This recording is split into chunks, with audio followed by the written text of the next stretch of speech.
where nightmares come to life and the shadows have stories to tell.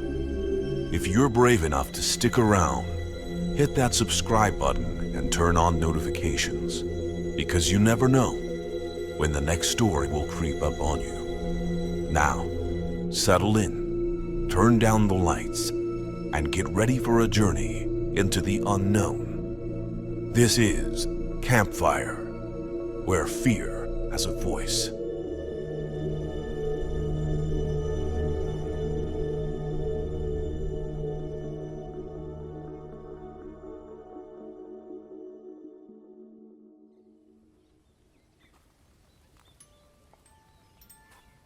It was the kind of town people call picture perfect.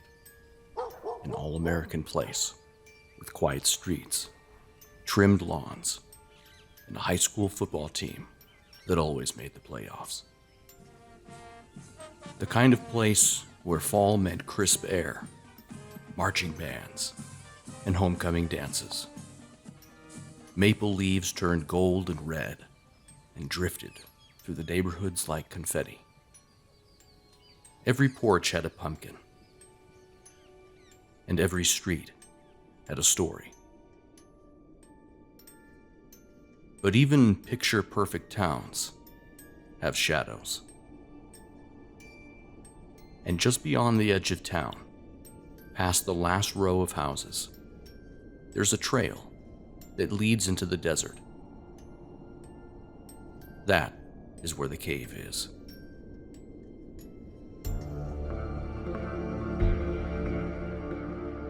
They say the cave used to be a hideout for drifters back in the day. People running from something, or just running in general.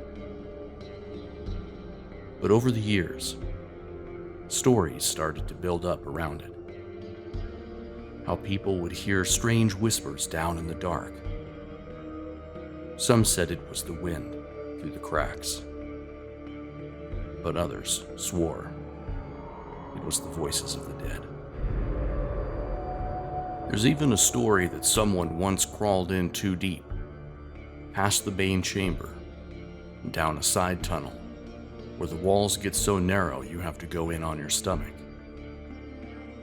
He got stuck, couldn't move. Not forward, not backward. They say he screamed for hours before the cave swallowed his voice. No one ever found his body. Just the flashlight, still on, pointing into nothing. Most of the time, it's just teenagers sneaking out there to party or scare each other. But one night, something happened that nobody can explain. A night that still haunts the town.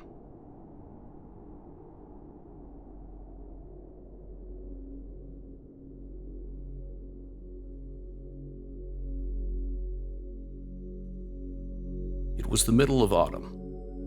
A group of friends, Adam, Mike, and Sarah, they decided to go to the caves.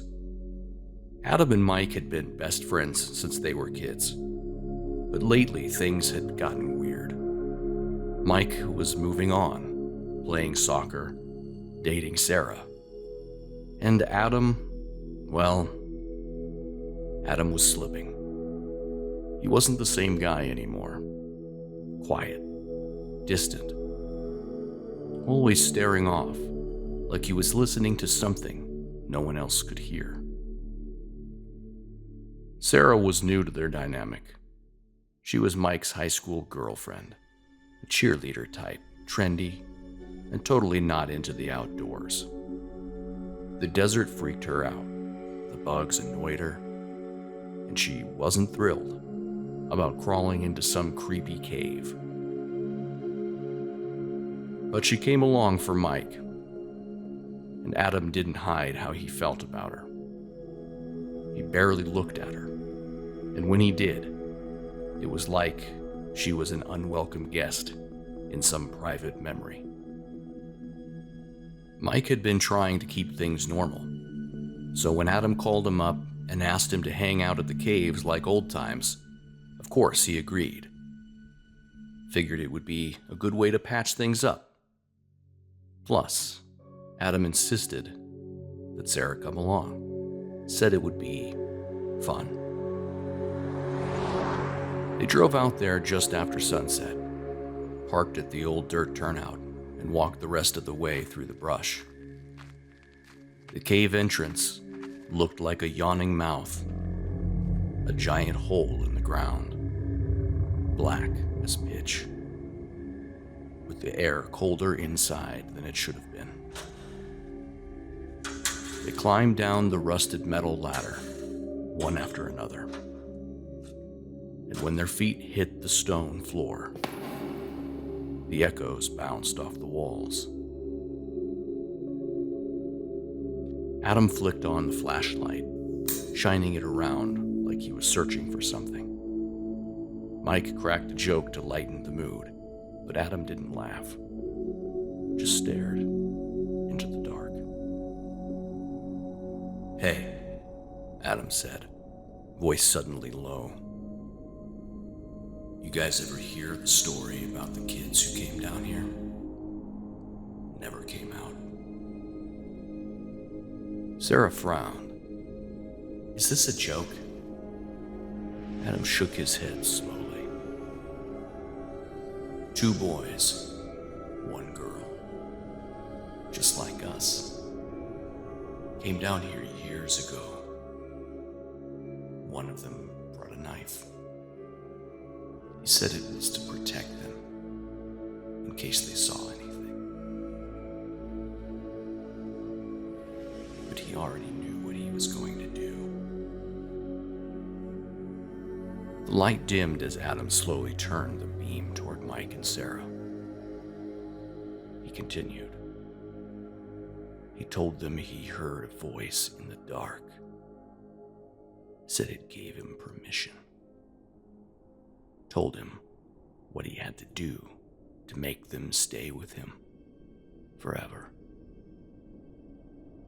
Mike forced a laugh, trying to cut the tension. "Dude, what the hell is this?" Adam didn't answer. He turned off the flashlight. Pitch black. Sarah gasped. "Seriously, turn it back on, Adam. This is messed up." From the darkness, Adam's voice drifted toward them.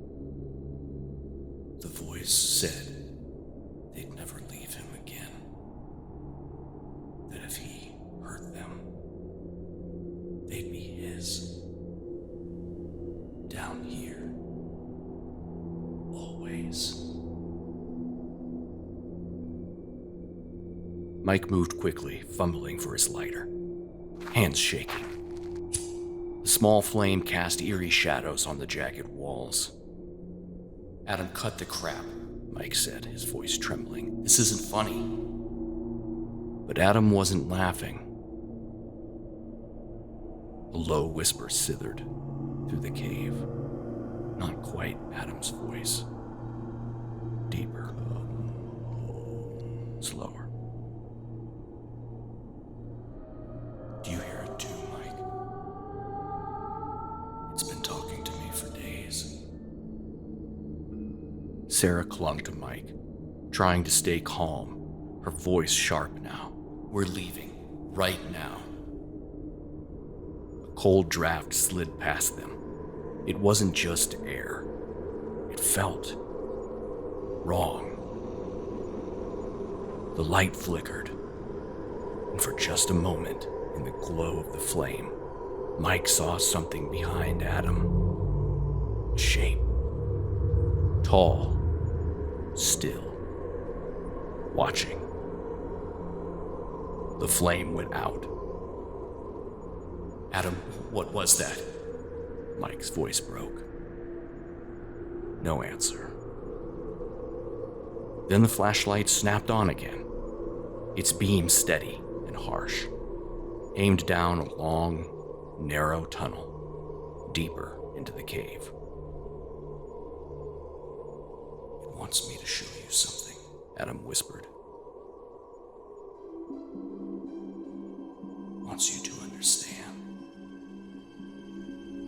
Mike backed toward the ladder, dragging Sarah with him. "Look," he said quickly, trying to stay calm. "We're leaving, okay? Whatever this is, we don't want any part of it." Adam didn't stop them. He just smiled. "We're all part of it now." Mike turned, climbing as fast as he could. Sarah went up first, cursing under her breath the whole way. When Mike looked back one last time, he saw it clearly. Not Adam, but the thing behind him. Pale, scarred, eyes that didn't blink. A hand resting on Adam's shoulder.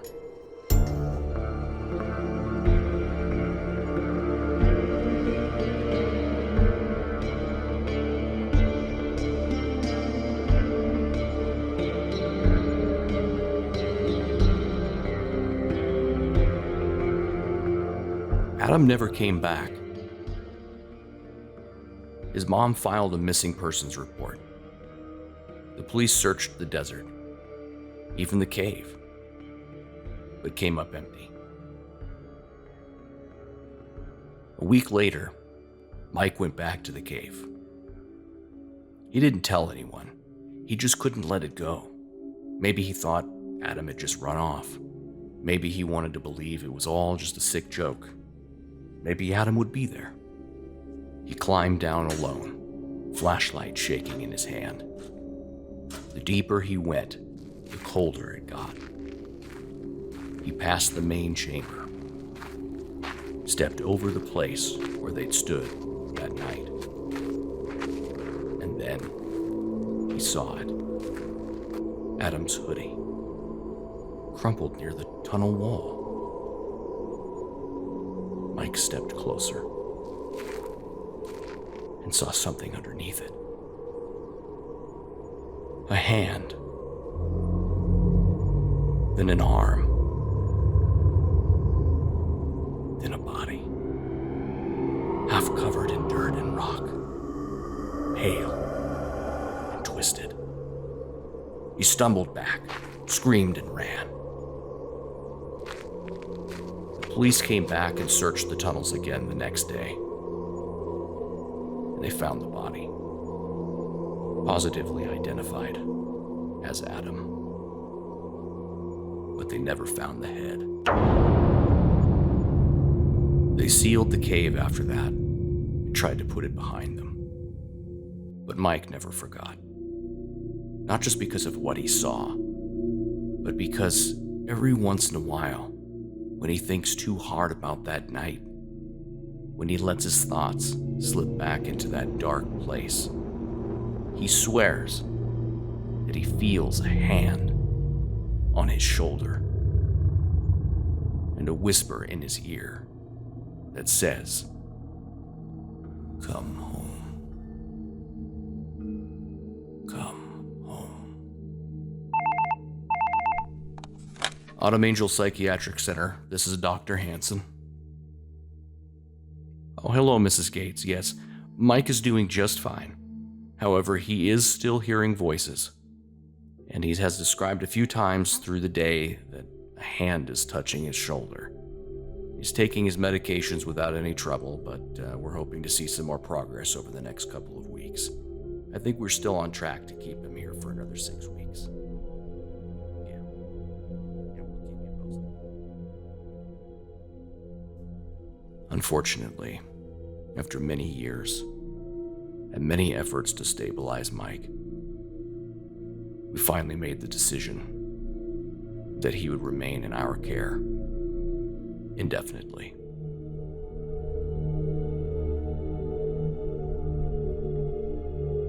To this day, he continues to hear the voice. Come home.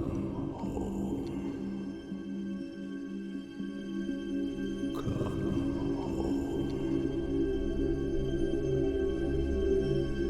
If tonight's story left you with a lingering chill, make sure to like, subscribe, and share it with someone you know who loves a good thrill. Until next time, stay vigilant and keep the fire burning. Campfire is a Stonegate creative production and was created by Michael D. Gough, Audrey Gough, and Aaron McCulloch. For more information, visit stonegatecreative.com.